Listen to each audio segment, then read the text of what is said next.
Чуваки, как набрать 1 миллион просмотров? Вы, наверное, видели это видео, где надо взять просто какое-то видео, где где-то 10 миллионов просмотров, а потом на твоем канале будет 1 миллион. 100% если ты перезаливаешь.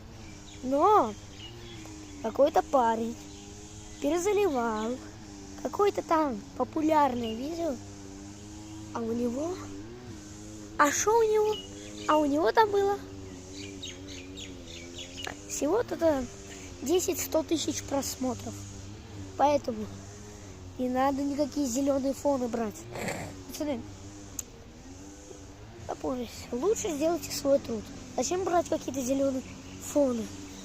Если что, если вы возьмете зеленый фон и автор увидит, он может на вас жалобу кинуть. Из-за этого лучше берите зеленые фоны.